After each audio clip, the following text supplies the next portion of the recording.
الفاتحة.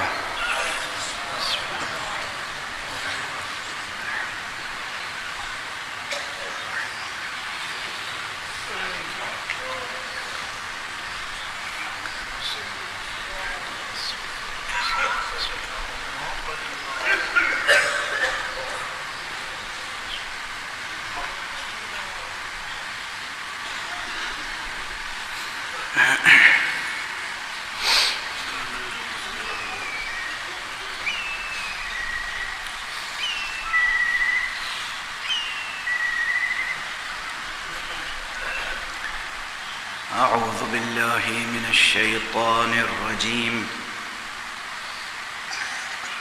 بسم الله الرحمن الرحيم. الحمد لله رب العالمين، والصلاة والسلام على أشرف الخلائق أجمعين، سيدنا وسيد الأولين والآخرين، حبيبنا وحبيب إله العالمين، إمام المرسلين وخاتم النبيين، أبي القاسم المصطفى محمد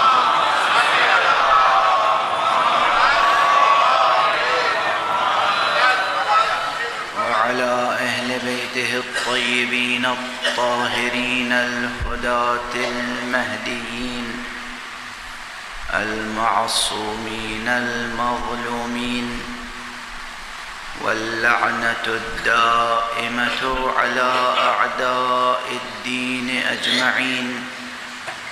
أما بعد، فقد قال الله تعالى عز اسمه في محكم كتابه ومتقن خطابه.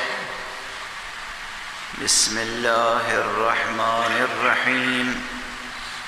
الله لا إله إلا هو الحي القيوم، لا تأخذه سنة ولا نوم. صلوات بر محمد.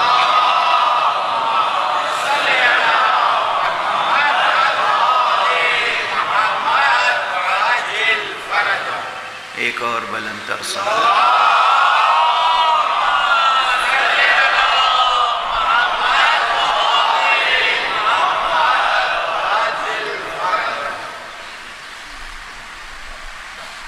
مدرسہ حسینی کے عزیز اور کریم طالب علموں اور میرے ساتھیوں،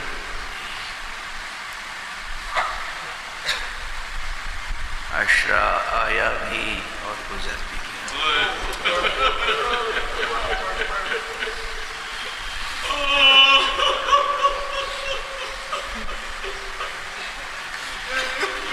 کل کی تقریر میں نے بطور مبالغہ نہیں کہا تھا،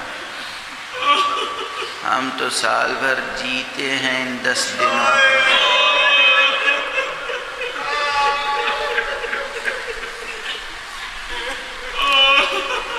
یہ 10 دن جو ذکر حسین کے لیے مخصوص ہے. حسین ابن علی، حسین ابن رسول، حسین حجت حق، حسین ولی حق، حسین امام اولین و آخرین، حسین جو اپنی ذات گرامی سے دلیل ختم نبوت ہے. دلیل ختم نبوت ہے ذات پاک حسین. یہ 10 دن جو ذکر حسین کے لیے ہیں، یہی ہمیں زندگی دیتے ہیں. اسی لیے ہم نے چاہا کہ ہم اس کا اعتراف کریں، کھل کر اعتراف کریں، علمی سطح پر اعتراف کریں، ادبی سطح پہ اعتراف کریں کہ ہمیں زندگی ملتی ہے حسین سے۔ اسی لیے عنوان تھا حیات اور حسین۔ حیات کی تلاش سب کو ہے، حیات کی آرزو سب کو ہے، جینے کی للک کسے نہیں ہے، مگر کوئی جانتا بھی تو نہیں کہ زندگی ہے کس چیز کا نام ہے۔ مشکل یہ ہے کہ زندگی کیا ہے، حیات کس شے کا نام ہے۔ حیات کوئی شے ہے، کوئی کیفیت ہے، کوئی صفت ہے، کوئی فعل ہے، جوہر ہے، عرض ہے۔ حیات ہے کیا؟ حیات کی اساس کیا ہے؟ حیات کی بنیاد کیا ہے؟ حیات کی علامتیں کیا کیا ہیں؟ حیات کے آثار کیا ہیں؟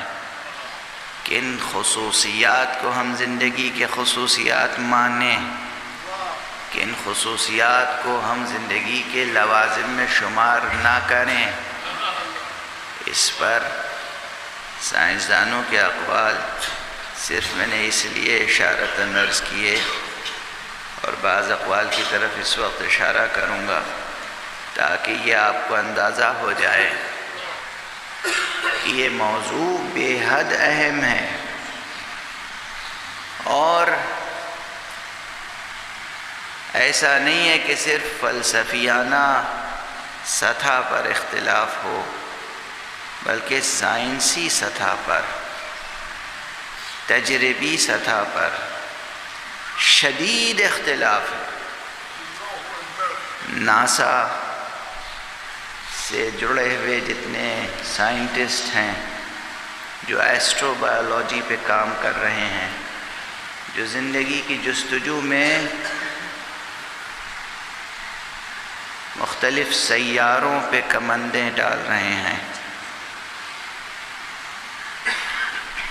مارس پہ جا رہے ہیں، جوپیٹر پہ جا رہے ہیں، وینس پہ جا رہے ہیں، کہاں کہاں جانے کی کوشش کر رہے ہیں، کائنات معلوم کے ہر گوشے میں زندگی تلاش کر رہے ہیں۔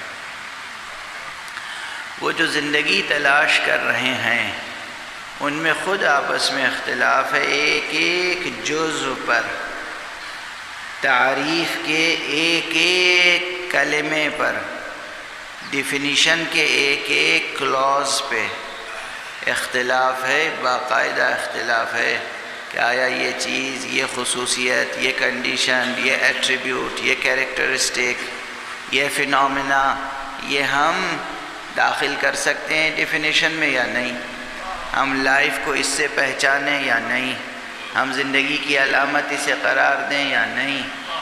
یہاں تک سائنسدانوں کا قول یہاں تک ہے کہ ہمیں نہیں معلوم۔ میں نے کہا تھا نا، کچھ کہتے ہیں کہ زندگی یہ ہے کہ جس میں ایوولوشن ہو، جس میں گروتھ ہو، زندگی وہ ہے کہ جو سیلف سسٹیننگ ہوتی ہے۔ ان سب میں اختلاف ہے۔ ایک سائنسداں کہتا ہے یہ خصوصیت پائی جاتی ہے، دوسری چند مثالیں لے آتا ہے کہ دیکھیے اس میں یہ خصوصیت نہیں ہے مگر زندہ ہے۔ پھر کہتے ہیں کہ پانی بھی زندگی کے لیے غالباً لازمی نہیں ہے۔ اس پر تو آپ کو بھی تعجب ہوگا، اس لیے کہ بظاہر قرآن مجید میں بھی ہے کہ زندگی کی اساس پانی، ہم نے پانی سے ہر شے کو زندہ رکھا ہے۔ لیکن سائنسداں جو فرماتے ہیں وہ یہ کہتے ہیں کہ پانی پر اس زندگی کی بنیاد ہے جس کا تعلق اس کرۂ ارضی سے ہے۔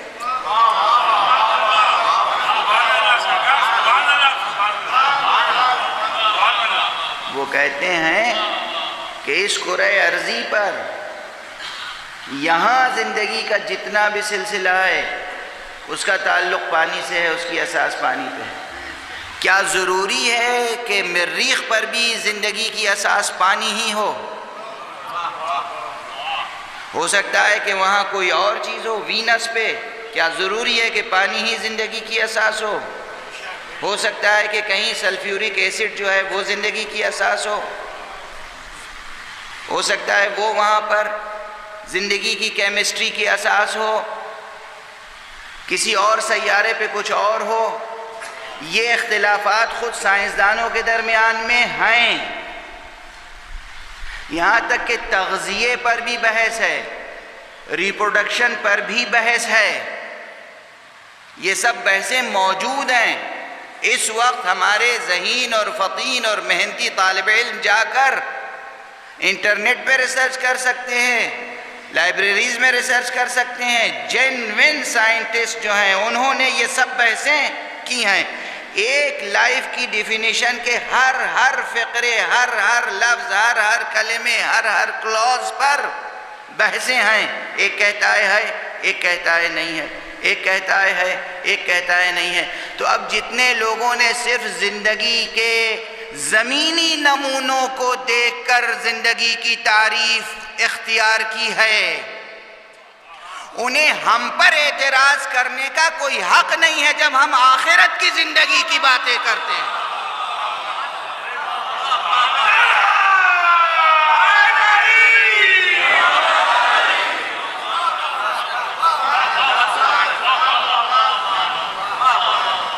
جب قرآن مجید کہتا ہے کہ وَمَا الْحَيَاةِ الدُّنْيَا إِلَّا لَهْوٌ وَلَعِبٌ وَإِنَّ الدَّارَ الْآخِرَةَ لَهِيَ الْحَيَوَانُ لَوْ كَانُوا يَعْلَمُونَ۔ یہ حیات دنیا کچھ نہیں ہے، یہ کھیل تماشا ہے، لہو و لعب ہے۔ در اصل زندگی تو دار آخرت ہے۔ شرط کیا رکھی؟ لو کانوا یعلمون، اگر انہیں علم ہو تب سمجھیں گے۔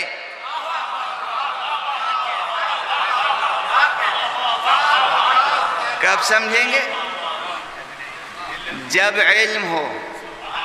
صرف زمینی علم ہوگا تو زمینی زندگی کا اندازہ ہوگا، مریخی علم ہوگا تو مریخی زندگی کا اندازہ ہوگا، زہروی علم ہوگا تو زہرا کی زندگی کا اندازہ ہوگا، اخروی علم ہوگا تب نہ اخروی زندگی کا اندازہ ہوگا۔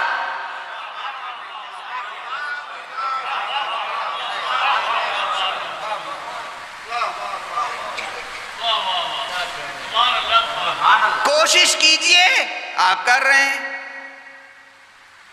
مارشل سوائل لا کر ٹیسٹ کر رہے ہیں، مریخ کی مٹی لا کر ٹیسٹ کر رہے ہیں یا نہیں؟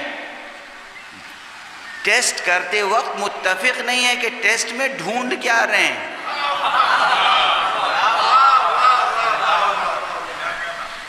ہو سکتا ہے وہاں مریخی زندگی کے عناصر موجود ہوں، انہیں نظر آ رہے ہوں، مگر یہ سمجھ میں نہ آ رہی ہو بات کہ یہی زندگی کے عناصر ہیں۔ کیوں؟ اس لیے کہ یہ زمینی زندگی کے عناصر سے آشنا ہیں، یہ ارتھ پر جو لائف کے نمونے ہیں اس سے آشنا ہیں۔ بہت بعد میں ہو سکتا ہے پتہ چلے کہ اگلی نسل، اس کے بعد کی نسل، کہ وہی مٹی جو رکھی ہوئی تھی مریخ کی، اسی میں ہم نے مریخی زندگی کے عناصر ڈھونڈ لیے۔ توجہ ہے؟ ہمیں اخروی زندگی کا یقین اس لیے ہے کہ ہمارے پاس وہ علماء ہیں، علماء ہی نہیں، ہمارے پاس وہ شہر علم ہے۔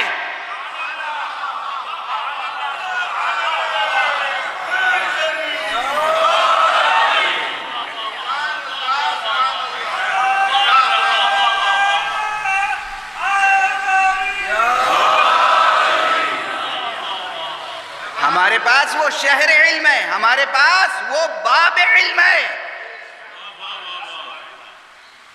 کہ جو زندگی اس دنیا کی زندگی زمینی زندگی سے بھی آشنا ہے،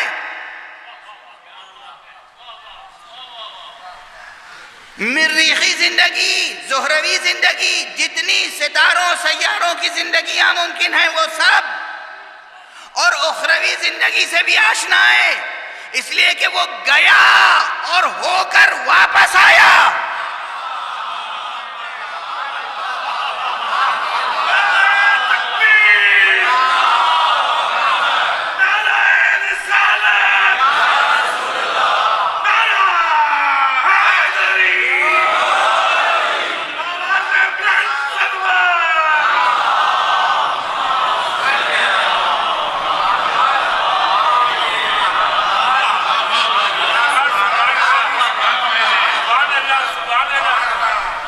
جب آپ یہاں تک ہمارا ساتھ دے رہے ہیں، جب سائنسداں حضرات یہاں تک ساتھ دے رہے ہیں، تحقیق کا دروازہ کھلا ہوا ہے، وہ کہہ رہے ہیں کہ بھئی پانی کو ہی زندگی کی اساس نہ مانیں، یہ پانی، یہ دریائے سندھ کا پانی، یہ پنجاب کی 5 نہروں اور 5 دریاؤں کا پانی، یہ پانی زندگی کی اساس نہیں ہے، یہ زمینی زندگی کی اساس ہے۔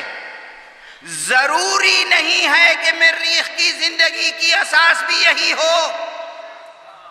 تو جب آپ نے یہ تسلیم کر لیا کہ مکان کی تبدیلی سے، زمان کی تبدیلی سے زندگی کی اساس تبدیل ہو سکتی ہے، تو اگر مکان سے لامکان میں کوئی پہنچ جائے،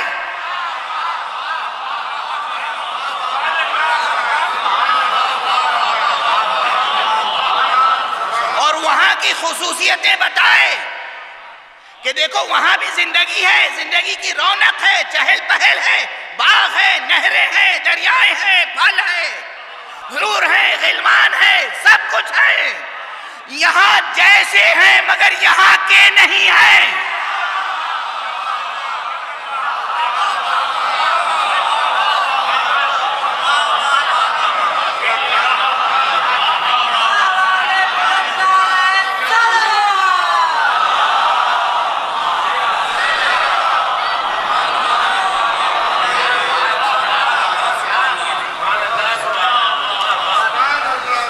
سامنے پھل آئیں گے تو تم سمجھو کہ یہ پھل تو ہم پہلے کھا چکے ہیں، مگر وہ کچھ اور ہوگا، یہ کچھ اور ہوگا۔ تمہارے سامنے دودھ کی، شہد کی نہریں ہوں گی، تم سمجھو کہ یہ دودھ وہی دودھ ہے جو ہم پہلے پیا کرتے تھے، وہی شہد ہے، وہ کچھ اور تھا، یہ کچھ اور ہے۔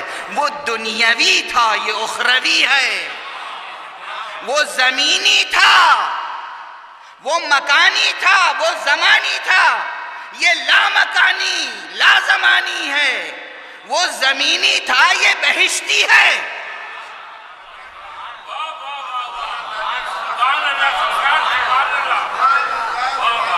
انکار بہشت اور انکار آثار حیات بہشتی امر معقول نہیں ہے، منطقی بات نہیں ہے، اللاجیکل ہے۔ کیوں آپ انکار کریں گے؟ کس بنیاد پہ انکار کریں گے؟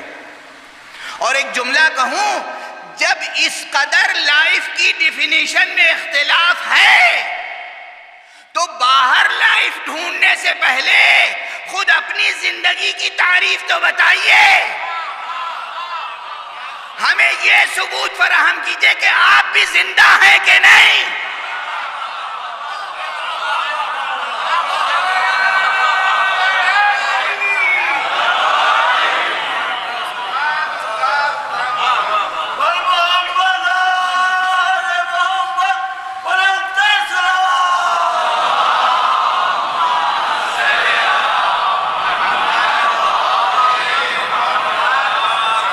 یہ جملہ بھی سخن گسترانہ نہیں ہے، یہ کوئی مجادلے و مقابلے کا جملہ نہیں ہے۔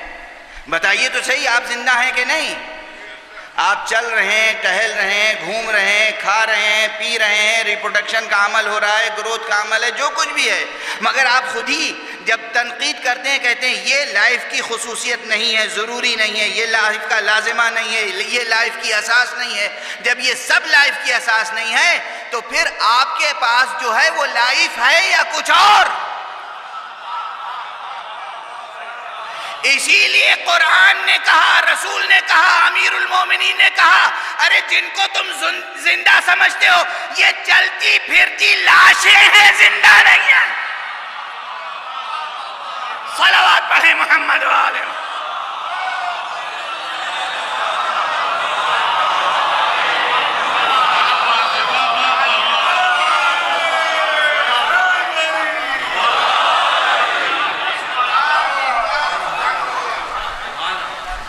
پہلے طے تو کر لیں سب سر جوڑ کے۔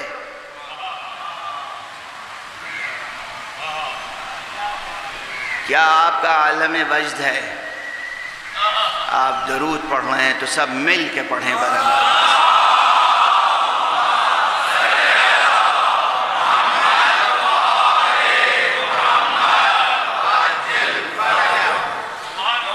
سب جوڑ کے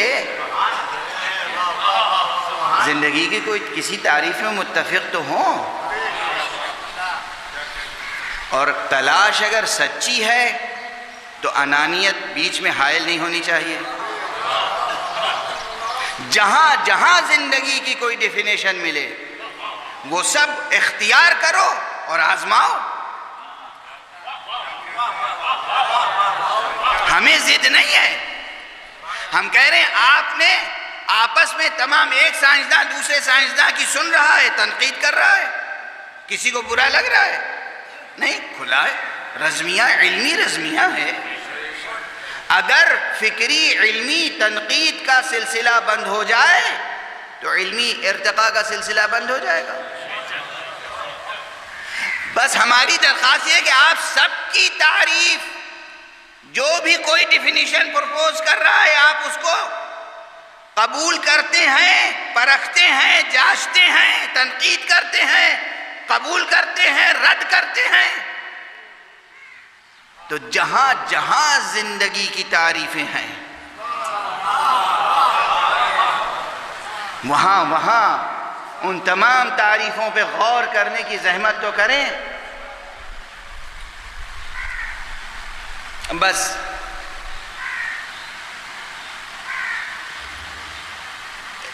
وہ دو مصرے تو پہلے عرض کر چکا ہوں اور تقریباً آپ سب کو یاد ہی ہوں گے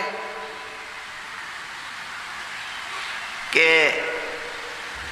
کسی شاعر کے دو مصرے ہیں کہ زندگی کیا ہے عناصر میں ظہور ترتیب، موت کیا ہے انہی اجزاء کا پریشان ہونا۔ آپ کہہ سکتے ہیں کہ یہ زمینی، دنیاوی، زمانی، مادی زندگی کی تعریف ہے، کہہ سکتے ہیں، اگرچہ یہ بھی پرفیکٹ ڈیفینیشن نہیں ہے، مگر تھوڑی دیر کے لیے کہ ایک حد تک یہ تعریف ہے۔ زندگی وہ حقیقت ہے جس کے رخ بہت سے ہیں، چونکہ منبر کا ایک مقصد یہ بھی ہے کہ تربیت نفوس بھی ہوتی رہے، اس لیے میں ایک اور شعر سنا رہا ہوں جو اسی زمین میں، اسی ردیف و قافیے میں، اور وہ کہنے والے نے کہا کہ زندگی کیا ہے؟ زندگی کیا ہے؟ زبانوں پہ عمل کے چرچے۔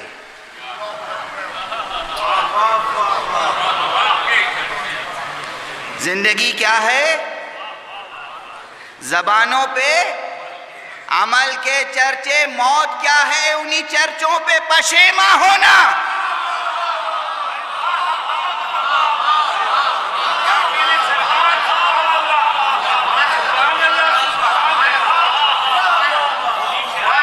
زندگی کیا ہے؟ زبانوں پہ عمل کے چرچے۔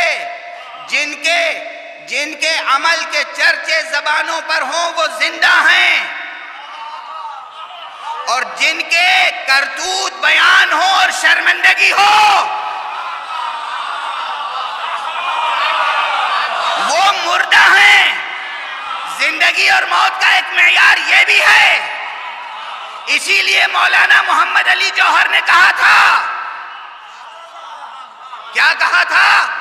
قتل حسین اصل میں مرگ یزید ہے.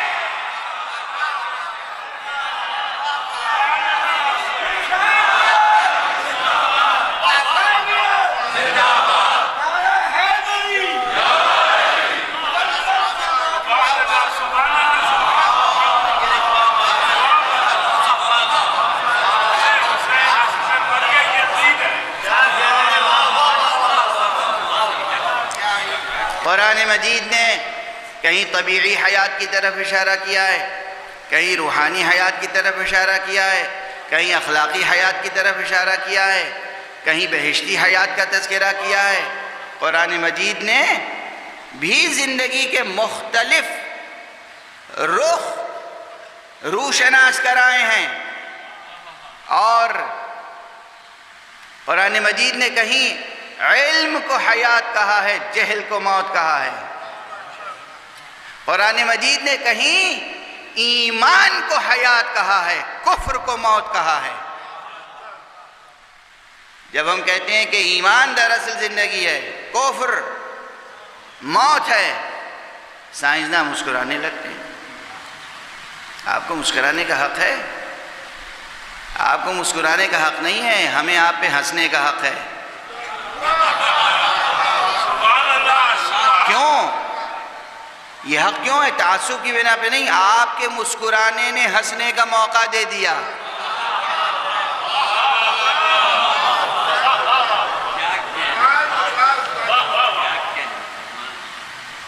آپ خود زندگی کی تعریف پہ متفق نہیں ہیں، آپ کو خبر ہی نہیں کہ زندگی کیا ہے. کوئی میٹابولزم کو زندگی کی لازمی کیریکٹرسٹک سمجھتا ہے، کوئی کہتا ہے نہیں وہ زندگی کی لازمی کیریکٹرسٹک نہیں ہے. کوئی گروتھ کو زندگی کی لازمی کیریکٹرسٹک سمجھتا ہے، کوئی کہتا ہے کہ نہیں گروتھ نہیں ہے. کوئی واٹر کو زندگی کی اساس سمجھتا ہے، کوئی کہتا ہے نہیں ہے. تو اصلاً زندگی کا تصور ہی قائم نہیں ہو پا رہا ہے. جب زندگی کا تصور قائم نہیں ہوگا تو بات آگے بڑھے گی کیسے؟ تصور پہ بات آ گئی، تصور پہ بات آ گئی تو میری زبان سے بارہا آپ نے یہ شعر سنا ہے، مگر مجھے پسند بہت ہے یہ شعر.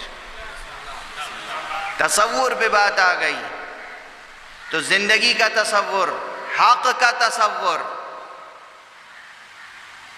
میں ممبر سے ہی یہ شعر سنا چکا ہوں، پروردگار کروٹ کروٹ جنت نصیب فرمائے. حضرت افسر نواب افسر لکھنوی کو جن کا یہ شعر ہے، انہوں نے کہا ہے ہر ایک ذہن میں ہے کچھ نہ کچھ تصور حق.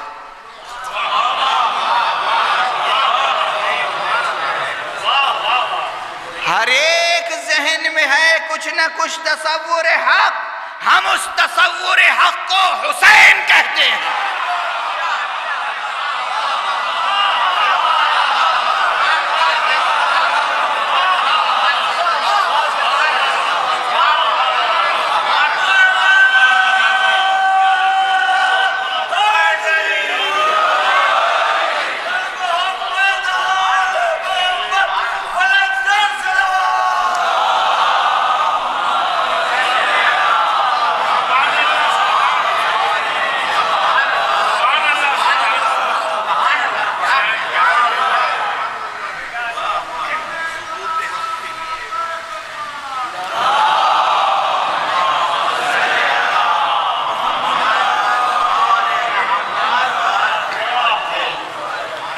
ہر ایک ذہن میں کچھ نہ کچھ تصور حق. ہم اس تصور حق کو حسین، ہمارا تصور حق بھی حسین کے ساتھ وابستہ ہے، ہمارا تصور حیات بھی حسین کے ساتھ وابستہ ہے. زندگی وہی زندگی ہے جو فنائے حسین میں فنا ہو جائے.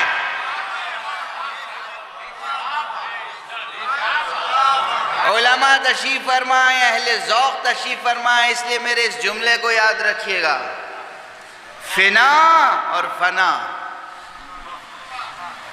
فنا اور فنا۔ زیارت عاشورہ پڑھتے ہیں نا، ابھی صبر و ضبط سے کام لیجیے گا، کیا کہتے ہیں اس میں؟ السلام علیکہ یا ابا عبداللہ وعلی الارواح التي حلت بفنائک، وعلی الارواح التي حلت بفنائک، وہاں فنا کا لفظ ہے۔ اے ابو عبداللہ آپ پر سلام،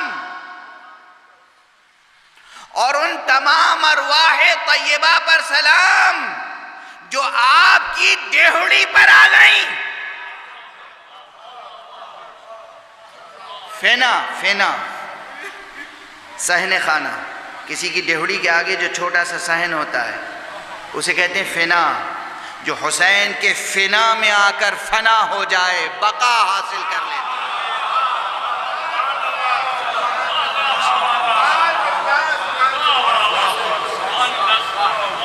جو فنائے حسین میں فنا ہو جائے، زندگی اسی کی زندگی ہے۔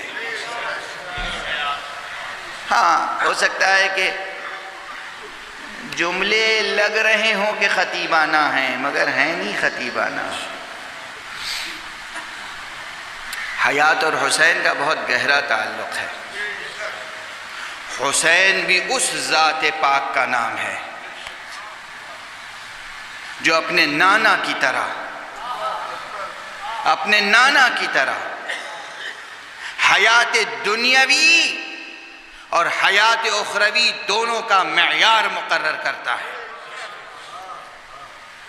دونوں زندگیوں سے ہمیں باخبر کرتا ہے۔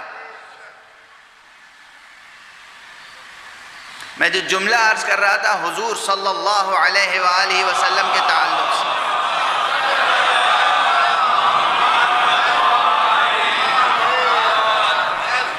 میں نے کہا تھا ہمارے پاس تو وہ ہیں معلم کہ جو شہر علم ہے، جو زمینی زندگی کا بھی علم رکھتے ہیں۔ ارے یہ میں نے یوں ہی کہہ دیا تھا، زمینی زندگی کا علم رکھتے ہیں۔ زمینی زندگی تو وجود ہی میں ان کی ٹھوکروں سے آئی ہے۔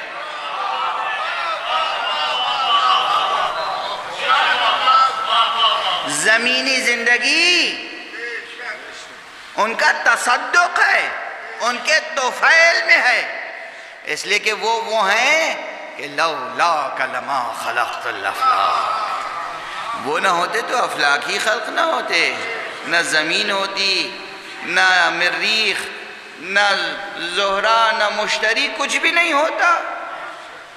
یہ سب، یہ پوری کائنات، یہ پوری کہکشاں خاک قدم مصطفیٰ کے طفیل ہے۔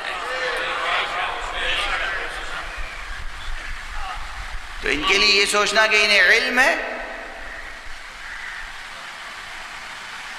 ہاں اخروی زندگی کا انہیں علم ہے۔ کیوں علم ہے؟ اس لیے کہ حق سبحانہ و تعالی نے جب اپنی ذات کی تجلی فرمائی، پہلی ہی تجلی کا نام محمد ہوا۔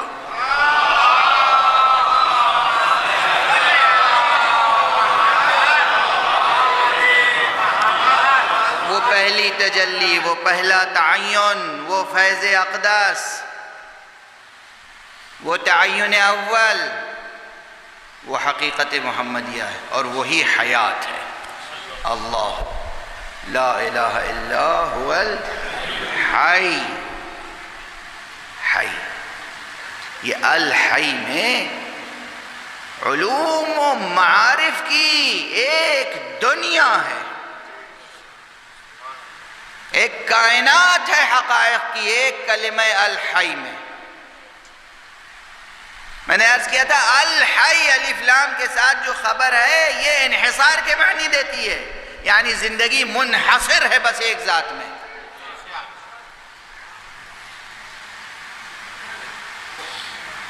اور وہی زندگی ازلی ہے، ابدی ہے، یہ میں عزیز گرامی قادر جناب اختر ضامن صاحب کے محبت قطع پہ گزارش کر چکا ہوں، اس لیے وہ پوری بحث نہیں دہراؤں گا، اشارہ کر کے آگے بڑھ جاؤں گا تاکہ تسلسل گفتگو کا برقرار رہے کہ جب ہم ازل کہتے ہیں اور ابد تو اس سے کیا مراد لیتے ہیں آپ؟ بس صرف ریفرنس دے رہا ہوں۔ ازل سے یہ نہ سمجھا کیجئے کہ زمانہ ہے، ایک خیط ہے، ایک خط ہے، ایک دھاگا ہے، فرضی خط صحیح، اور اس کا امتداد ہے دونوں طرف، اس کا ایک سرا ازل ہے اور ایک سرا ابد، یہ تصور نہ کیجئے گا۔ یہ صحیح تصور ازل کا نہیں ہے، اس لیے کہ ازل کو آپ نے ایک سرا سمجھا تو وہ محدود ہو گیا، ابد کو ایک سرا سمجھا تو وہ بھی محدود ہو گیا۔ محدود ازل نہیں ہوتا، ازل محدود نہیں ہوتا، جو محدود ہے وہ ہے زمان، جو لا محدود ہے وہ ہے ازل۔ غور فرمایا آپ نے؟ تو یہ تسلیم کیجئے کہ زمان ہے ظاہر اور اس زمان کا باطن ہے ازل، اس لیے ازل تھا نہیں، ازل ہے، ازل تھا بھی، ازل ہے بھی، ازل رہے گا بھی، تبھی تو وہ ازل کہلائے گا۔ پھر بطون کے بطون ہیں، بطون کے بطون ہے، زمانے کا ایک باطن ازل، اس کا ایک اور باطن ابد، اس کا ایک اور باطن سرمد۔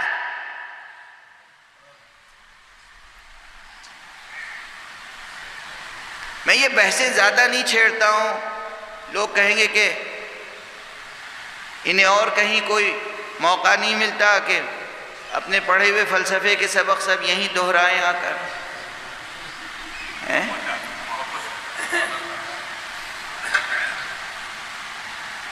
لیکن یہ بحثیں اشارہ کرتے ہوئے آگے بڑھنا ضروری ہے۔ زمان ٹائم یہ ظاہر ہے، جیسے آپ کا ایک ظاہر ہے جسم، جو آپ شناختی کارڈ بنوانے کے لیے تصویر بنوانے جاتے ہیں، تصویر کھنچواتے تو نہیں ہے نا؟ کھنچوایا مت کیجئے، بنوایا کیجئے۔ یہ فقرہ مجھے بہت برا لگتا ہے، ہوگا اردو میں، اب تک ہوگا، اس کے بعد ترک کر دیجئے، متروک کر دیجئے۔ متروکات کی نئی فہرست بنائی ہے۔ یہ تصویر کھینچنا اور تصویر کھنچوانا، دیکھیے کھینچنا بھی برا ہوتا ہے، کھنچوانا بھی برا ہوتا ہے۔ کھینچنے اور کھنچوانے کی مشق چھوڑ دیجئے، اور خاص طور سے یہ سب کنٹیننٹ میں بہت ہے۔ ایک دوسرے کو کھینچنے کے علاوہ آگے سہارا دے کے بڑھانا بھی سیکھیے۔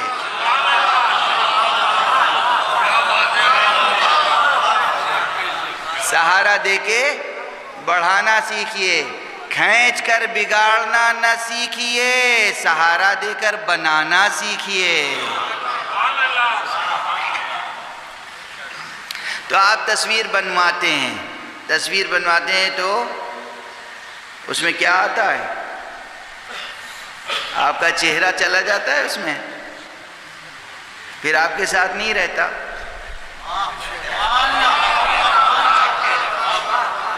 آپ سوچیں معمے کیوں لے کے بیٹھ گئے؟ یہ بچوں کو بہلانے والے معمے نہیں ہیں، یہ حکیمانہ بحثیں ہیں، جوہر و عرض کی بحث ہے۔ یہاں عرض قابل انتقال ہے کہ نہیں، یہ بحث ہے۔ ملا ہادی سبزواری کی سامنے جب سب سے پہلے فوٹوگراف سے ان کی تصویر کھینچ کے رکھی گئی تو حیرت میں مبتلا ہو گئے، کہنے لگے اب تک جو ہم نے فلسفہ لکھا تھا باطل ہو گیا، نئے سرے سے فلسفہ لکھنا ہوگا۔ یہ عرض منتقل کیسے ہو گیا؟ یہ بحث ہے، علمی دنیا کی بحثیں ہیں جن کی طرف میں اشارہ کر رہا ہوں، علمی دنیا کی بحثیں ہیں جن کی طرف اشارہ کر رہا ہوں۔ تو بہرحال یہ چہرہ آپ کا جو تصویر بنانے والے نے بنا دیا، یہ چہرہ ہے، یہ ایک آپ کا ظاہر ہے، یہ ظاہر ہے۔ اور اس کے بعد آپ کا ایک باطن ہے، اور اس باطن کا باطن ہے، اور اس باطن کا باطن ہے، اور اس باطن کا باطن ہے، اور اس باطن کا باطن ہے، اور سلسلہ بطون کی کوئی انتہا نہیں۔ اب آپ کو اپنی عظمت و گہرائی کا اندازہ ہوا؟ آپ حضرت بشر، حضرت انسان، یہ خاک کا پتلا انسان، اسے اپنی حقیقت معلوم ہے؟ یہ ایسی ہی عزیز القدر چیز ہے، ایسا ہی قیمتی گوہر ہے کہ اللہ نے اس کو بنا کے ناز فرمایا ہے اور کہا ہے کہ لَقَدْ خَلَقْنَا الْإِنسَانَ فِي أَحْسَنِ تَقْوِيمٍ، ہم نے انسان کو احسن تقویم میں بنایا، قسمیں کھا کر، والتین والزیتون وطور سینین وهذا البلد الامین، لقد خلقنا الانسان فی احسن تقویم۔ یہ اس اہتمام کے ساتھ انسان کی خلقت کا تذکرہ یہاں ہو رہا ہے۔ سورہ والشمس میں، والشمس وضحاها والقمر اذا تلاها، پورا سورہ 11 قسمیں کھانے کے بعد پھر نفس انسانی کا تذکرہ ہو رہا ہے۔ کسی اور جگہ وَلَقَدْ كَرَّمْنَا بَنِي آدم، وہاں انسان کو کرامت بخشنے کا تذکرہ ہو رہا ہے۔ قرآن مجید میں جگہ جگہ انسان کا قصیدہ پڑھا جا رہا ہے۔ اس لیے انسان کو غور کرنا چاہیے نا کہ ہم کیا ہیں؟ بس یہی ایک مشت خاک، یہی ایک مٹھی غبار، بس نہیں، یہ ظاہر ہے، اس ظاہر کے اندر باطن ہے، باطن کے اندر باطن ہے، باطن کے اندر باطن ہے۔ تن خاکی میں قد اپنا نہا ہے، زمین جیسے حجاب آسماں ہے۔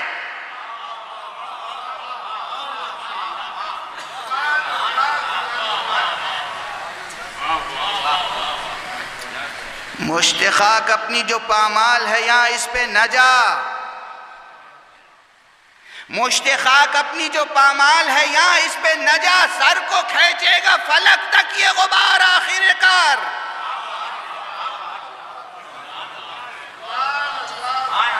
انسان کی اہمیت پہلے سمجھ میں آئے، اپنی آپ جناب والا اپنی اہمیت سمجھیں، اور جب اپنی کچھ اہمیت سمجھ میں آ جائے گی تب میری باتیں سمجھ میں آئیں گی کہ مصطفیٰ کون ہے، مرتضیٰ کس کا نام ہے، زہرا کس کا نام ہے، حسن مجتبیٰ کسے کہتے ہیں، حسین شہید کربلا کسے کہتے ہیں۔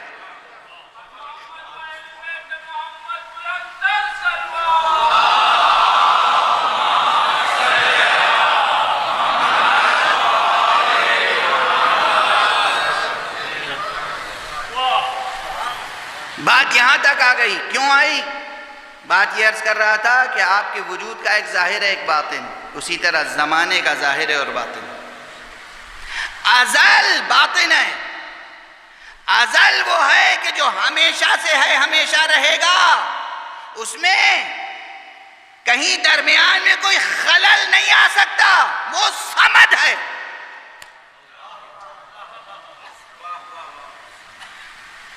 توجہ ہے؟ اب جو حیات ازلی ہوگی، الحی جسے کہا جا رہا ہے، اس کی شان یہ ہونی چاہیے کہ کہیں سے موت کا سایہ بھی اس پہ نہ پڑنے پائے۔ توجہ ہے؟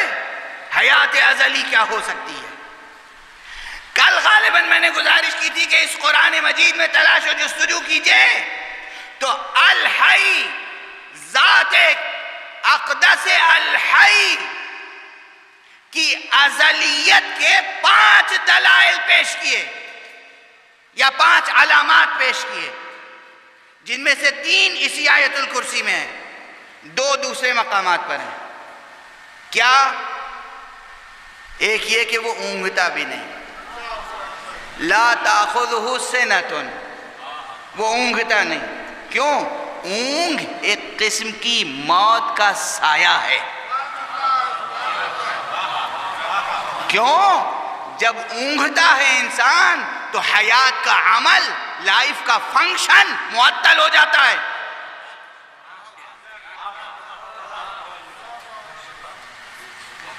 آپ زندہ ہیں تو سن رہے ہیں، دیکھ رہے ہیں۔ مردہ ہونے کی علامت کیا ہے؟ نہ دیکھ پائیں نہ سن پائیں۔ جب اونگتے ہیں تو کیا ہوتا ہے؟ اسی لیے جب اونگتے ہیں تو کہتے ہیں جب اونگیں، اور ایسی اونگ کہ جو سماعت کو متاثر کرے، اس کے بعد کہتے ہیں دوبارہ وضو کرو۔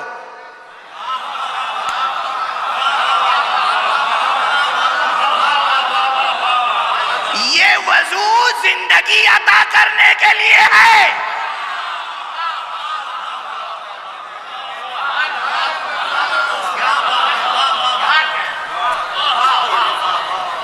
شریعت سے طریقت اور طریقت سے حقیقت تک کا سفر سمجھو۔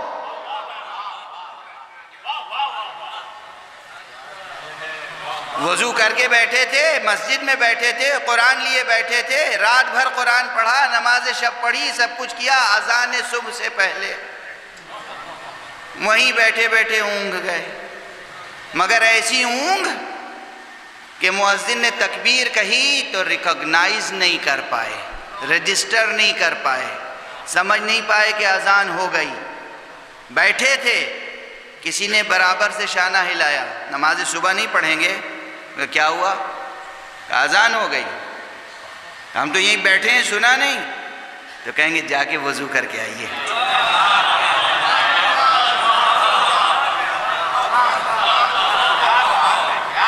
توجہ ہے؟ اونگنا سنا لا تاخذہ سنۃ، وہ اونگتا بھی نہیں۔ کیوں؟ اس لیے کہ اس کی حیات ازلی ہے۔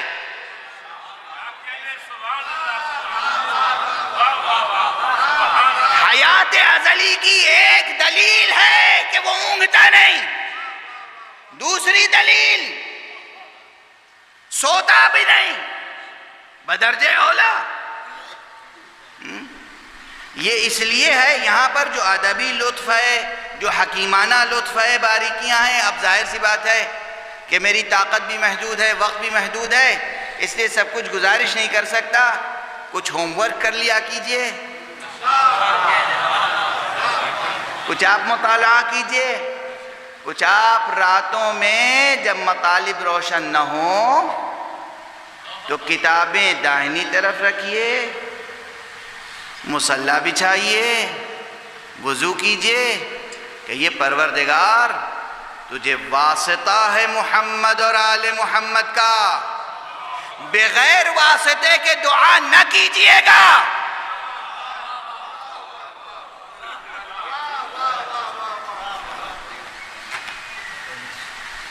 جن کے قدموں کے طفیل سے زندگی ملی ہے، انہی کے ناموں کے تصدق میں دعا قبول ہوگی۔ پروردگار واسطہ ہے محمد اور آل محمد کا، ہمارے لیے یہ مطالب روشن فرما دے۔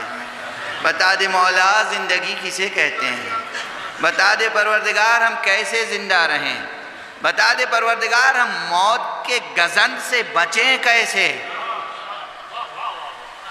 توجہ ہے؟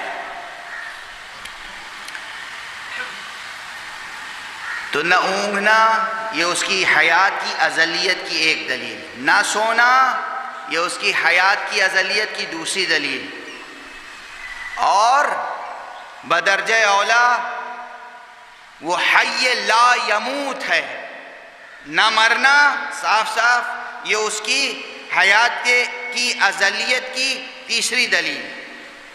چوتھی دلیل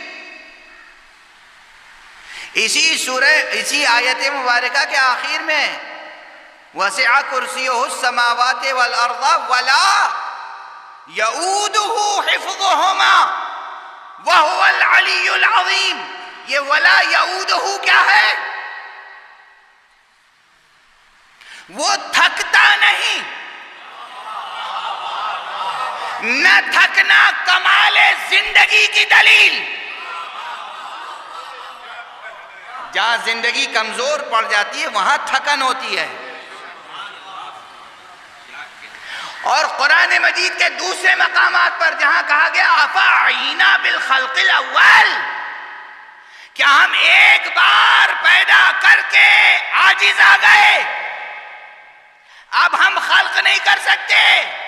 عاجز آ جانا بھی حیات کے کمال و ازلیت کے منافی ہے.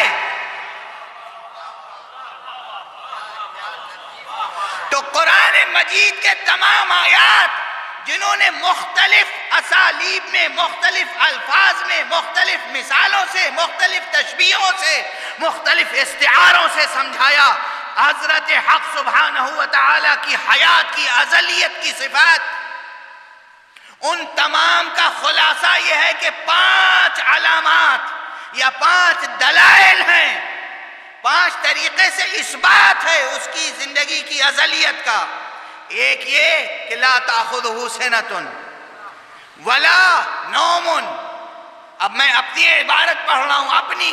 ولا موت، نہ اونگتا ہے نہ سوتا ہے اور نہ موت ہے اس کے لیے، نہ وہ تھکتا ہے نہ عاجز آتا ہے.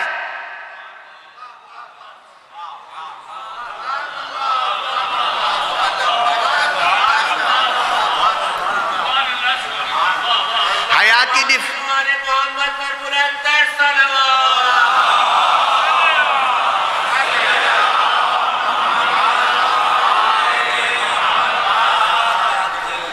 حیات کی جتنی بھی تعریفات ہوں گی، اب یہ بحث اگر چلتی رہی تو چلتی رہے گی. زندگی کی ڈیفینیشن پرفیکٹ لاجیکل ڈیفینیشن جو سب کے لیے ایکسیپٹیبل ہو، سب کے لیے قابل قبول ہو، اس تک پہنچنا اتنا آسان نہیں ہے. مجھے یقین ہے اگلے 100 برس تک بھی یہ ممکن نہیں ہوگا سائنسدانوں سے.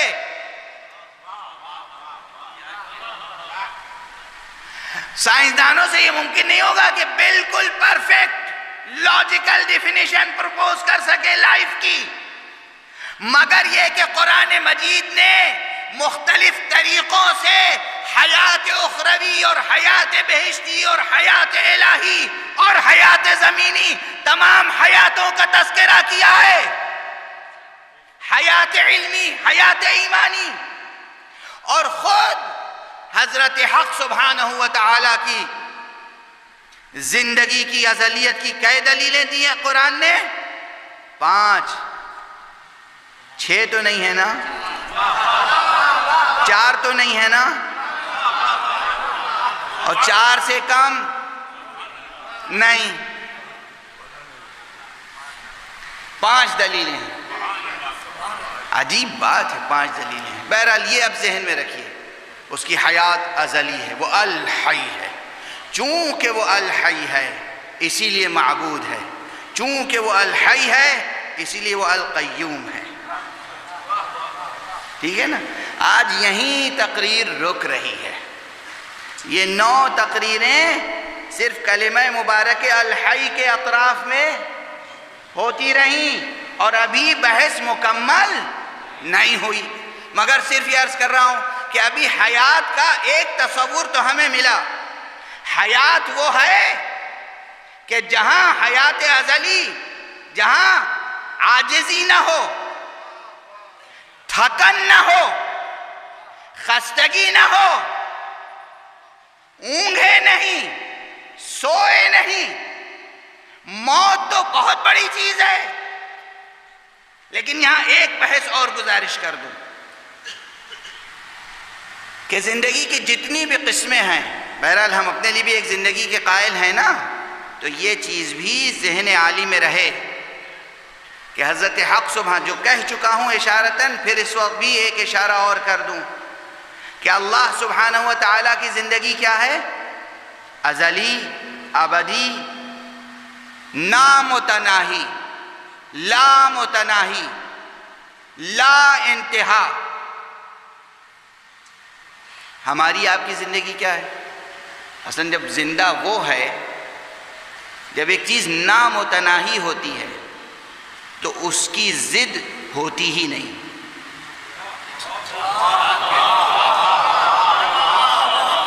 ممکن ہی نہیں ہے. ضد وہیں ہوگی جہاں کسی کی سرحد مقرر ہو جائے. سمجھ میں؟ بہت سادہ سی بات ہے، بہت سادی سی بات ہے.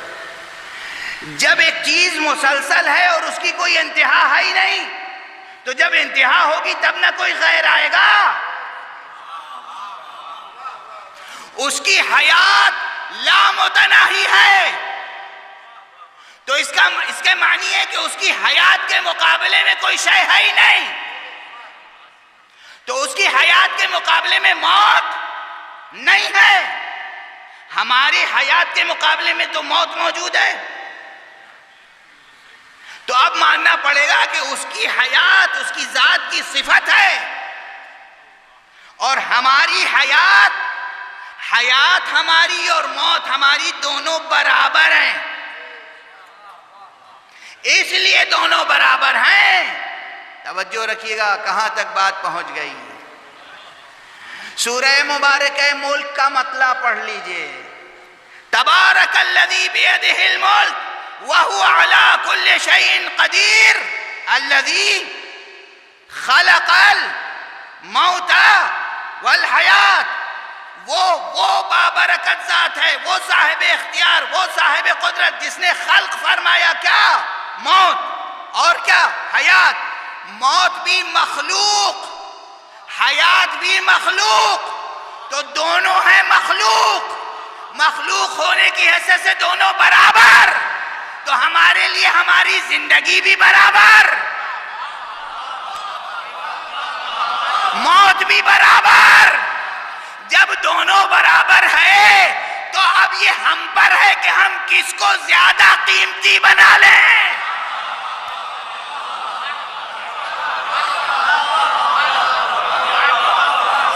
زندگی اس کی راہ میں صرف ہو جائے تو زندگی قیمتی ہو جائے گی، موت اس کی راہ میں آ جائے تو موت قیمتی ہو جائے گی. صلوات پڑھیں محمد و آل محمد.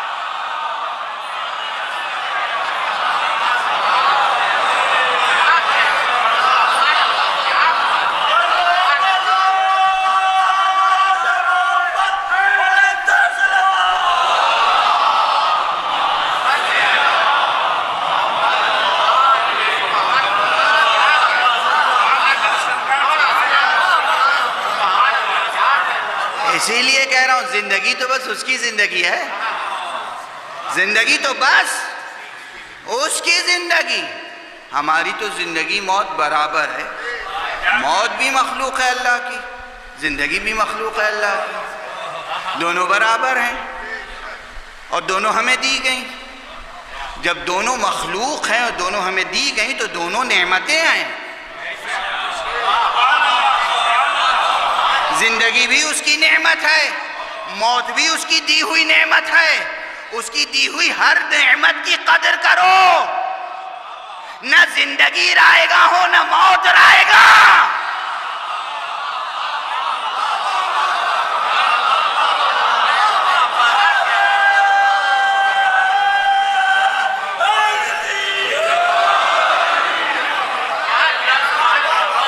عزیزان گرامی دیکھیں کہاں کہاں سے گفتگو گزر رہی ہے.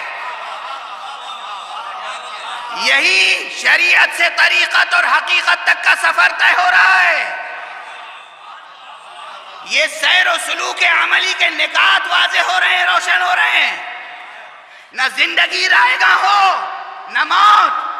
زندگی اس کی مخلوق ہے، اس کا خیال رکھنا. موت اس کی مخلوق ہے، خیال رکھنا. زندگی جینا تو علی کے ساتھ، موت مرنا تو محمد حسین کے ساتھ.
حق کی قسم، زندگی کی قسم، زندگی میں لطف ہے تو بس محمد و آل محمد کے ساتھ، اور مرنے کا بھی مزہ ہے تو بس محمد و آل محمد کے ساتھ۔ ان کو چھوڑ کے نہ زندگی ہے نہ ان کو چھوڑ کے موت۔ اسی لیے عنوان ہے حسین اور حیات، حیات اور حسین، حیات اور حسین۔ حسین سید الشہداء، محمد اور آل محمد، اور خصوصیت کے ساتھ سرکار سید الشہداء، اس میں گرامی الحی کی تجلی ہے۔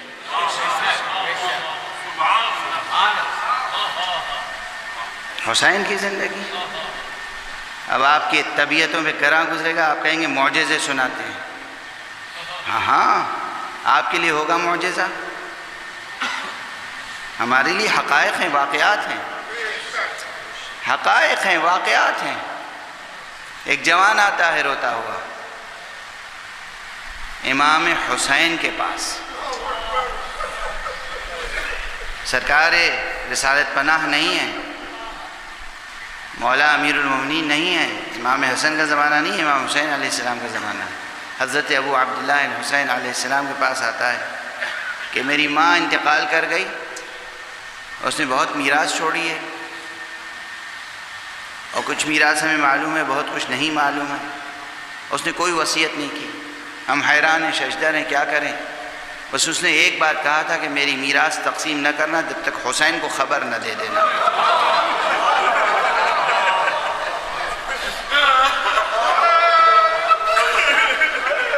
ضبط کریں، ابھی ضبط کریں، کچھ پڑھنے دیں مجھے، دیکھیے کتنی دیر پڑھ پاتا ہوں۔ حضرت مسکرائے، کہا چلو میں تمہارے ساتھ چلتا ہوں۔ وہ انتقال کر چکی ہے، آ کون رہا ہے؟ کوئی اور نہیں، حسین۔ دروازے پہ پہنچے، دستک دی، اندر سے اسی خاتون کی آواز آئی، ابو عبداللہ سلام ہو آپ کا، آئیے آئیے تشریف لائیں۔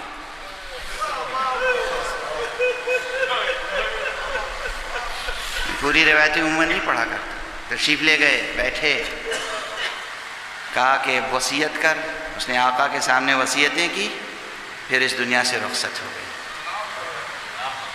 حسین کے انفاس قدسیہ سے حیات وابستہ ہے۔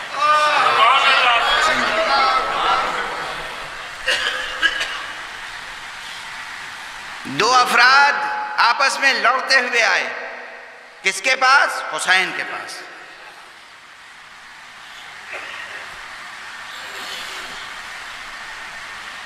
ایک بچہ ہے، ایک عورت ہے، جھگڑا یہ ہے کہ یہ بچہ کس کا ہے؟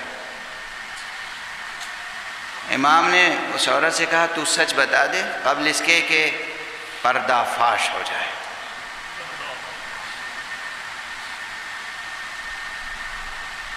سنیں عزیزان گرامی، یا حسین کا نام بلند کرنے والے اپنی زندگیوں میں حسین کا واسطہ اخلاقی قدریں پیدا کریں، شریعت کے احکام پہ عمل کریں، دنیا اور آخرت کی زندگی کو سنواریں، ورنہ حسین کا جلال کسی سے کم نہیں ہے۔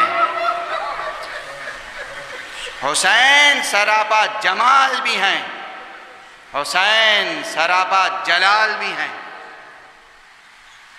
کہتے ہیں قبل اس کے کہ میں کچھ کہوں تو خود بتا دے، وہ مسلسل جھوٹ بولتی رہی۔ امام نے کیا کیا؟ وہ معجزہ جو سب قرآن میں جناب یوسف کے لیے پڑھتے آئے ہیں، اس گود کے بچے سے کہا تو بتا دے حقیقت کیا ہے۔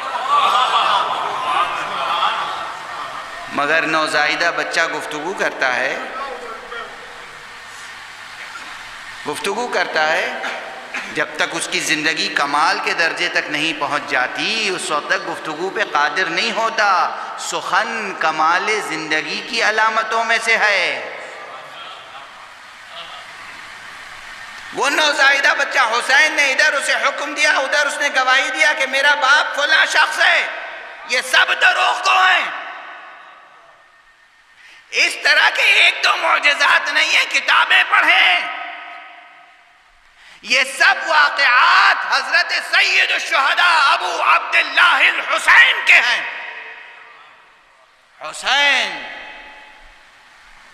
جس کو پیغمبر نے کہا، بار بار کہتا ہوں، اس چھوٹے سے جملے میں کیا معنویت ہے، جیسے پیغمبر نے کہا تھا حسین منی وانا من حسین۔ وقت ختم ہو گیا، اس لیے میں اس سے زیادہ گزارش نہیں کر سکتا۔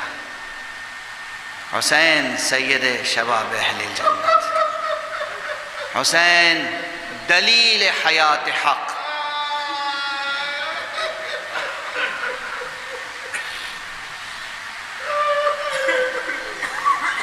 کربلا میں جو معجزات حسین سے صادر ہوئے ہیں، سامنے ہیں،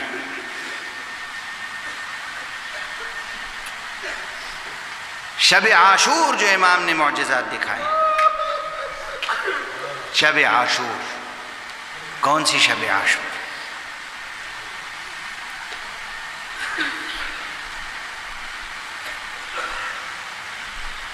کر گئے حضرت شبیر اور ان کے اصحاب، یہ دو سادہ سے مصرے یاد رکھیے گا، کر گئے حضرت شبیر اور ان کے اصحاب کیا عبادت شب عاشور سحر ہونے تک۔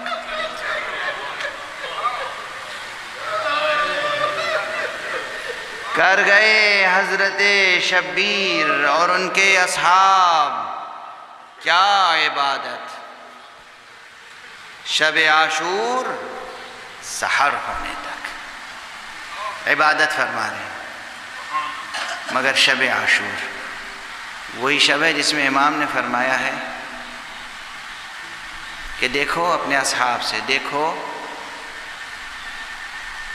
یہ صرف میرے خون کے دشمن ہیں، میرے خون کے پیاسے ہیں، تم اس شب تاریک کو اپنے لیے مرکب سمجھو، حجاب سمجھو، اسے جانا ہو چلا جائے، جانے میں شرمندگی محسوس ہوتی ہے تو میرے اہل بیت میں سے ایک ایک بچے، ایک ایک جوان کا ہاتھ پکڑو، لے کے چلے جاؤ، مجھے چھوڑ دو، یہ صرف میرے خون کے پیاسے ہیں۔ اصحاب اور اعزاء بپھر گئے، سب سے پہلے حضرت ابو الفضل العباس اٹھے۔ آقا یہ ممکن کیسے ہے؟ آپ کے بعد زندگی کے کیا معنی ہیں؟ آپ کے بعد زندگی کے کیا معنی ہے؟ زندگی آپ کے ساتھ رہنے کا نام ہے، آپ کے ساتھ مر جانا زندگی ہے۔ فضائل میں بہت سی چیزیں پڑھنا چاہ رہا تھا مگر وقت بھی گزر گیا اور طاقت ساتھ نہیں دے رہی۔ جناب عباس نے تقریر فرمائی، دوسرے اصحاب نے تقریر کی، اس کے بعد امام کلمہ مبارک الحی کا ایک مظہر، امام نے کہا اچھا یہ ہے تمہارا جذبہ فداکاری کا، تو دیکھو اپنے مقامات، دیکھو آسمان کی طرف دیکھو، آسمان کے دریچے کھلے، ایک ایک کو اس کا مقام دکھایا گیا۔ دیکھو حبیب یہ تمہارا مقام ہے، دیکھو بریر یہ تمہارا مقام ہے، دیکھو عباس یہ تمہاری منزلت ہے، ایک ایک کو اس کا مقام دکھایا گیا۔ تب یہ کیفیت تھی نا کہ روز عاشورہ ہر شخص چاہتا تھا کہ پہلے میں قربان ہو جاؤں۔ اجرکم علی اللہ۔ آج 9 محرم ہے، اس عزا خانے کی آخری مجلس ہے، کل تو یہاں بس عمل عاشور ہوگا، زیارت عاشورہ پڑھی جائے گی، یعنی کل ہم بس امام کے ایک عمل کی تقلید کریں گے، 7 مرتبہ آگے بڑھیں گے، 7 مرتبہ پیچھے ہٹیں گے، یہ کہتے ہوئے انا للہ و انا الیہ راجعون، انا للہ و انا الیہ راجعون رضا بقضائہ و تسلیما لامرہ۔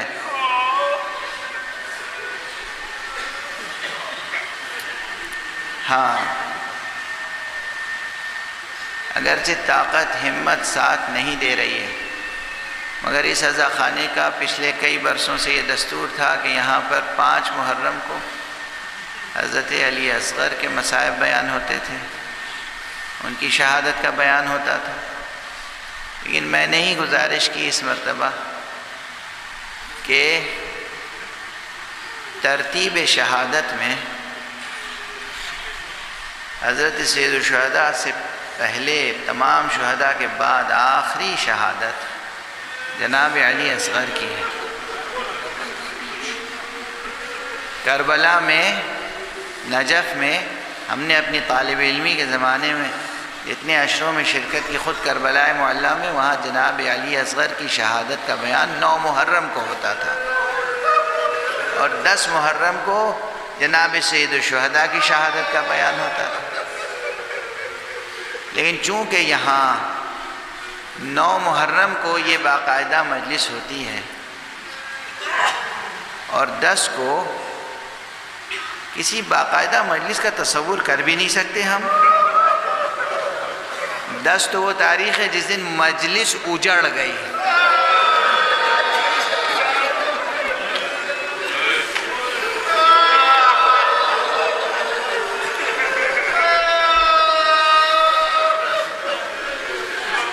مجلس درہم برہم ہو گئی، محفل اجڑ گئی۔ 10 کو اس لیے یہاں کل باقاعدہ مجلس نہیں ہوگی، اس لیے آج دونوں شہادتوں کا بیان ہو۔ دونوں شہادتیں کیا قیامت کی شہادتیں ہیں، کیا قیامت کی شہادتیں ہیں۔ جب کوئی نہیں رہ گیا، شب بھر عبادتیں ہوئیں، ریاضتیں ہوئیں، صبح عاشورہ نمودار ہوئی، اصحاب باوفا نے امام کے ساتھ نماز ادا کی۔ کیا یادگار نماز تھی، جس کے لیے اذان کس نے کہی تھی؟ اذان اس نے کہی تھی کہ جو شبیہ پیغمبر تھا۔ حضرت علی اکبر نے اذان کہی، امام حسین نے نماز پڑھائی، نماز ختم ہوئی، ادھر مخالفین کی طرف سے سنسناتے ہوئے تیر آنا شروع ہو گئے۔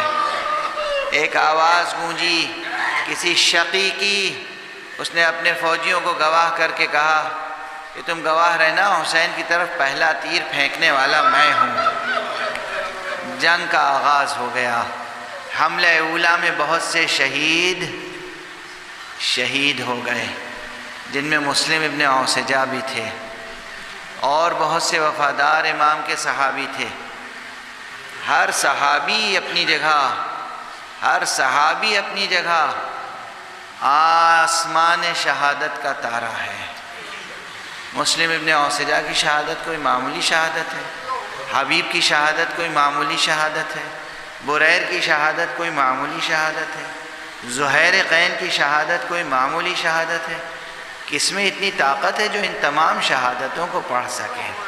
مگر مطالعہ کیا کیجئے، دیکھا کیجئے، ان شہادتوں کے بیان میں بڑا درس ہے۔ ان شہادتوں کے بیان میں سیر و سلوک کے دقائق ہیں، لطائف ہیں، ظریف باتیں ہیں، لطیف باتیں ہیں، قرب خداوندی، قرب حق سبحانہ و تعالیٰ کے درس ہیں، راہیں ہیں، طریقے ہیں، راستے ہیں۔ ان شہادتوں کا مطالعہ کیا کریں۔ ہم لوگ تو بہت کم مختصر بیان کر سکتے ہیں، اور وہ بھی بیان کرتے ہیں کس طریقے سے بیان کرتے ہیں ہم جانتے ہیں۔ آسان ہے کیا بیان کرنا؟ ذرا تصور کیجئے کہ حسین جب یکا و تنہا رہ گئے، حسین جب یکا و تنہا رہ گئے اور ایک مرتبہ آواز بلند کی، حل من ناصر ینصرنا، حل من مغیث یغیثنا، کیا کوئی مدد کرنے والا ہے جو ہم اہل بیت محمد کی مدد کرے؟ کیا کوئی فریاد رسی کرنے والا ہے؟ یہ آزمائش تھی، امت کی آزمائش تھی، امتحان کے لیے یہ بات تھی۔ کسی نے حسین کی اس آواز پہ لبیک نہیں کہا، مگر خیام سے ایک آواز گریے کی بلند ہوئی، شور گریہ بلند ہوا۔ امام در خیمہ پہ آئے اور کہا ابھی میں زندہ ہوں، ابھی رونے کا کیا سبب ہے؟ در خیمہ پہ جناب بی بی زینب تشریف لائیں، کہا بھیا آپ کی آواز استغاثہ سن کے وہ بچہ جو 3 دن سے غش کے عالم میں تھا وہ بیدار ہو گیا، وہ ہوشیار ہو گیا، اس بچے نے اپنے کو گہوارے سے گرا دیا۔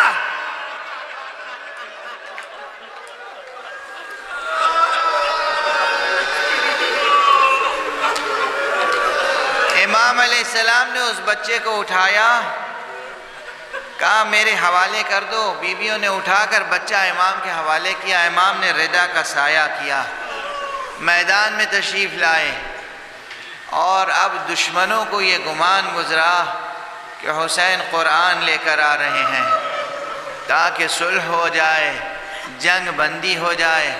لیکن جب امام نے دامن عبا کو ہٹایا تو دیکھا کہ ایک ننھا سا بچہ ہے، اور امام فرما رہے ہیں اگر تمہاری نگاہ میں گناہگار ہوں تو یہ شیر خوار بچہ تو کسی دنیا کے قانون میں گناہگار نہیں ہے، یہ پیاسا ہے، اسے پانی پلا دو۔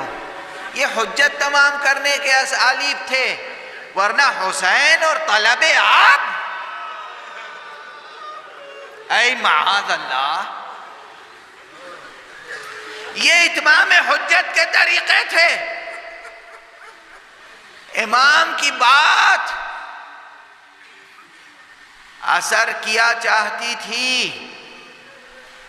امام نے اس میں اور زور پیدا کرنے کے لیے ایک مرتبہ اپنے بچے سے کہا تم حجت خدا کے فرزند ہو۔ غور فرمائیے گا کس مقام پہ حسین کیا فرما رہے ہیں، یہ جملے حجت ہے قیامت تک کے لیے۔ بیٹا تم حجت خدا کے فرزند ہو، اپنی پیاس کا اظہار تم خود کر دو۔ بچے نے باپ کی آواز سنی اور اس کے بعد اپنا ننھا سا چہرہ فوج کی طرف موڑا، سوکھے ہونٹوں پر اپنی ننھی سی سوکھی زبان پھیرائی، فوج میں تلاطم برپا ہو گیا۔ اسی کے ساتھ حسین نے ایک جملہ اور کہا ہے، کہا ہے اگر تم یہ سمجھتے ہو کہ میں بچے کے نام پر پانی لے کر خود پی لوں گا تو میں بچے کو جلتی ریت پر لٹا دیتا ہوں، تم آ کر خود پانی پلا دو۔ چند جملے کہنے دیجئے، مگر میں سر سے عمامہ اتار رہا ہوں۔ امام نے جب یہ جملے کہے، بچے نے جب خشک زبان اپنے ہونٹوں پر پھرائی تو ایک مرتبہ فوج میں تلاطم ہوا، کچھ چاہتے تھے کہ پانی لے کر آگے بڑھیں، سپہ سالار شقی نے کہا اقطع کلام الحسین، حسین کے کلام کو منقطع کر دو۔ ایک شقی نے، ایک لعین نے تیر سے شعبہ کا نشانہ لیا، اور اس کے بعد چشم فلک نے یہ ستم دیکھا کہ وہ ننھا بچہ حسین کے بازو میں آویزہ ہو گیا۔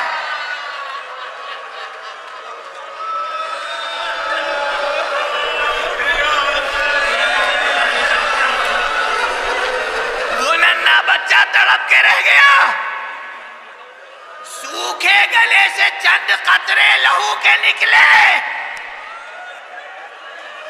دست ادب جوڑ کے ایک جملہ کہہ رہا ہوں، خواتین سن رہی ہیں، مرد سن رہے ہیں، صاحبان اولاد سن رہے ہیں، باپ کو ایک بچے سے کتنی محبت ہوتی ہے، ذرا اس کا اندازہ کریں۔ باپ کو اپنے بچے کے پسینے میں بھی خوشبو محسوس ہوتی ہے، لہو میں خوشبو محسوس ہوتی ہے، کیا شفقت کا اظہار ہے۔ حسین نے بچے کا وہ لہو لیا، اپنے چہرے پہ مل لیا۔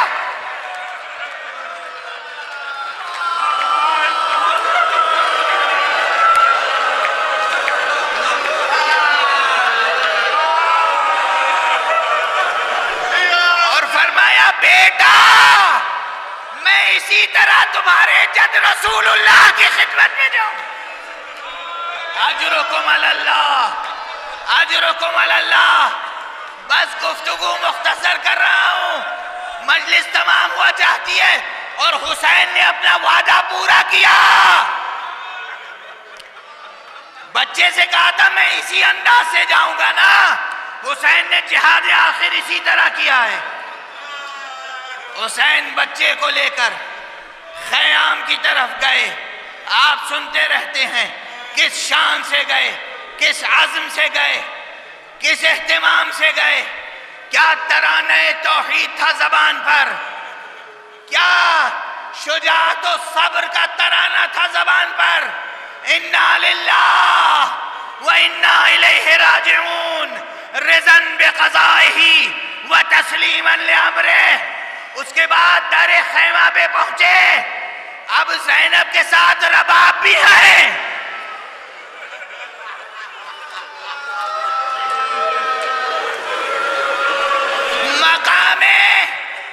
مقام صبر و مقام رضا و مقام تسلیم امام اپنی جگہ، مگر ماں کا مقام صبر دیکھو۔ ایک مرتبہ حسین نے پھر دامن ردا کو ہٹایا، ماں کے سامنے بچے کو پیش کیا۔ ماں نے دیکھا اور کہا بنیا امثلو کا یونار۔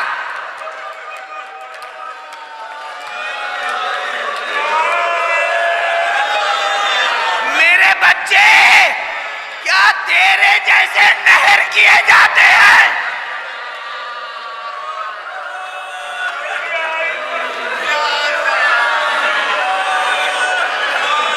امام نے بچے کو سپرد خاک کیا، اور اس کے بعد پھر ایک ایک سے رخصت ہوئے۔ بس 2-3 جملے جہاں تک پڑھ سکوں گا۔ امام پھر خیمے میں آئے، زینب خدا حافظ، ام کلثوم خدا حافظ، رباب خدا حافظ، لیلا خدا حافظ، سکینہ بیٹی خدا حافظ۔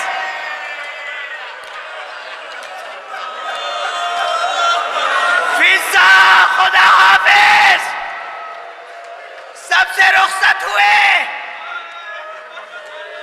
اپنے بعد ہونے والی حجت خدا اپنے فرزند امام زین العابدین سے رخصت ہوئے۔ رہوار پر تشریف فرما ہونا چاہتے تھے۔ اب تک حسین جب بھی گھوڑے پہ بیٹھتے تھے، گھوڑے پہ سوار کرنے والے اصحاب ہوتے تھے، اعزا ہوتے تھے، اکبر ہوتے تھے، عباس ہوتے تھے۔ اب حسین دائیں بائیں دیکھ رہے ہیں، کوئی نظر نہیں آتا۔ میرا سلام ہو زینب کو۔ زینب کیا عظیم کردار ہے زینب، کیا عظیم کردار ہے زینب، کیا عظیم کردار ہے زینب۔ زینب آگے بڑھی، بھیا میں سمجھ گئی کوئی سوار کرنے والا نہیں ہے، میں رکاب تھامتی ہوں، بسم اللہ وباللہ وفی سبیل اللہ۔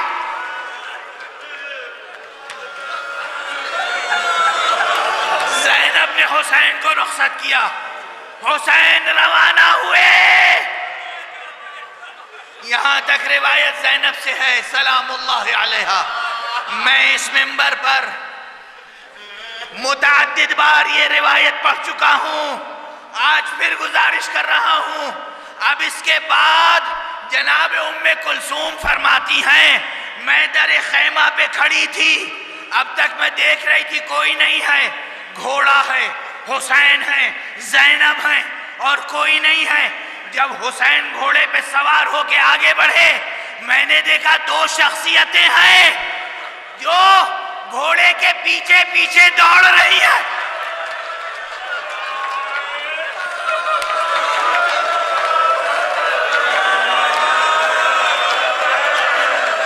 مجھ سے رہا نہیں گیا، قدم خیمے سے باہر آ گئے، میں بھی دوڑی. بھیا حسین، بھیا حسین. امام نے روکا رہوار، پلٹ کے دیکھا، کہا بھیا آپ کے پیچھے کون ہے؟ مجھے کیا نظر آ رہا ہے؟ کہا بہن جب میں نے اکبر کو رخصت کیا تھا اکبر آگے آگے تھا، میں پیچھے پیچھے تھا، اب میں جا رہا ہوں. نانا محمد رسول اللہ. کہہ رہے حسین خدا حافظ. حسین